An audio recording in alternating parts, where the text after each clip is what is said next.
You know, expansion drafts are a weird thing. The most ironic situation with the NHL's 1967 expansion draft, 6 teams came in. They were drafting from established teams, but they were getting kind of overboard. And I'll tell you why. One of the most unique situations in that draft was the weird case of a Stanley Cup winner for the Toronto Maple Leafs called Larry Jeffrey. Now, Larry was a very capable player. He came up with the Hamilton Tiger Cubs in the 1959 season and had 3 strong seasons, and also played pro with the Hershey Bears in 1960.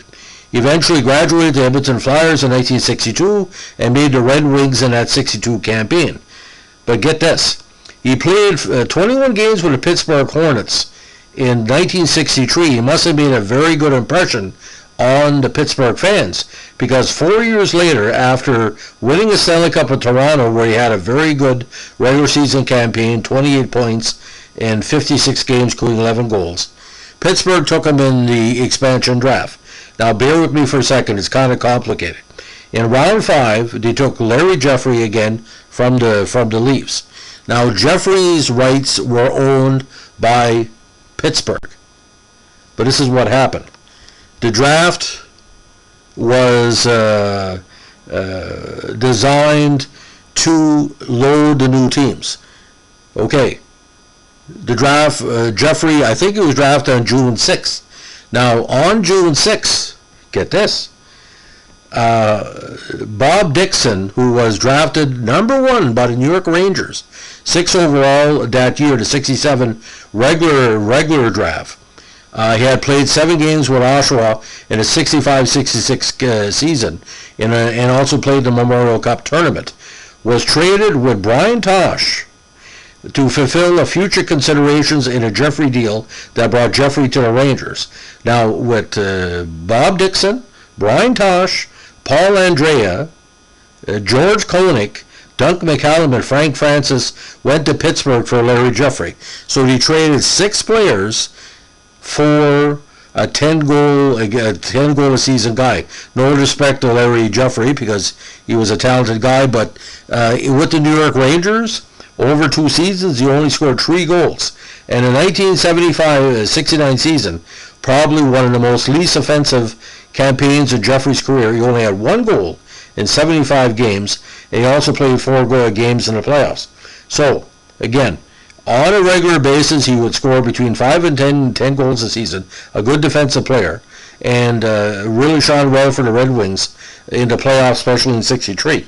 But to trade 6 players for 1 player, where basically in his whole career he played 370 games, give or take, only scored 39 goals. It's a head-scratcher. Now, Larry Jeffrey, again, had a lot of fans, a good defensive player, a good teammate, but 6 players for Larry Jeffrey seems to be a little bit over the top.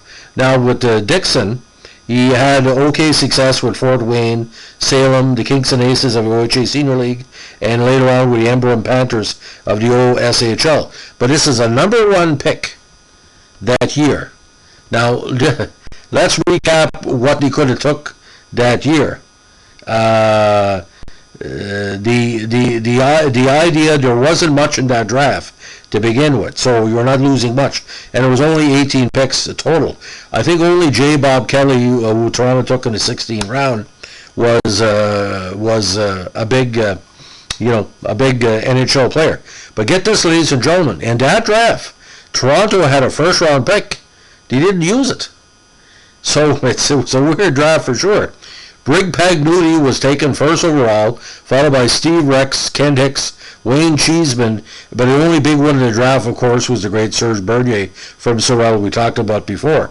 So, I mean, they could have took Serge Bernier, obviously, but Pittsburgh